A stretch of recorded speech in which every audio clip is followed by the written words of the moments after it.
Manchuria ఇష్టం లేని వాళ్ళు ఎవరుంటారు చెప్పండి.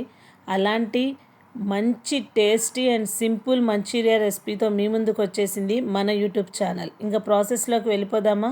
నేనైతే ఒక హాఫ్ క్యాబేజీ తీసుకున్నానండి, అంటే హాఫ్ కేజీ ఉంటుంది. ఒక carrot, half onion, 2 green chillies తీసుకొని వీటన్నిటిని చాపర్లో వేసి బాగా గ్రైండ్ చేసుకున్నాను. చాపర్ ఉంటే ప్రాసెస్ చాలా ఈజీగా అయిపోతుందండి. ఎక్కువ కష్టపడాల్సిన అవసరం ఉండదు. ఎక్కువగా మెత్తగా చేసుకోకండి, కొంచెం పీసెస్ అయితే చాలు. ఇలా చాప్ చేసుకున్న దాంట్లో 2 కప్పుల శనగపిండి, half spoon red chilli powder, అలాగే టేస్ట్కి తగ్గ సాల్ట్ వేసుకొని బాగా కలుపుకొని ముద్దలుగా నిమ్మకాయ సైజ్ అంత ముద్దలుగా చేసుకొని పెట్టుకోండి. నేను కొంచెం పెద్ద సైజే చేసుకుంటున్నాను. తర్వాత కడాయిలో ఆయిల్ బాగా హీట్ అయిన తర్వాత ఫ్లేమ్ని లోలో పెట్టుకోండి, లేకపోతే త్వరగా మాడిపోయి లోపల ఉడకదు, బయట మాత్రం కలర్ నల్లగా అయిపోతుంది.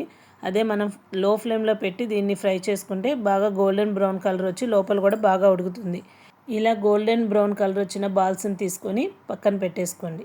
ఇప్పుడు అదే ప్యాన్లో కొంచెం బటర్ వేసుకొని రిమైనింగ్ సాసెస్ చూపిస్తున్నానండి.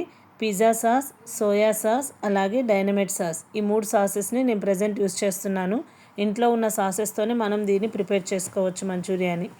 బటర్ బాగా మెల్ట్ అయిన తర్వాత ఇంకా రిమైనింగ్ సాసెస్ అన్ని 1 బై 1 యాడ్ చేస్తాను చూడండి. 1 spoon soya sauce, 1 spoon pizza sauce, 1 spoon dynamite sauce, ఈ 3 వేసుకొని ఒక 1 మినిట్ కంటే ఎక్కువగా ఉంచొద్దండి, లేకపోతే సాసెస్ అనేవి మాడిపోతాయి.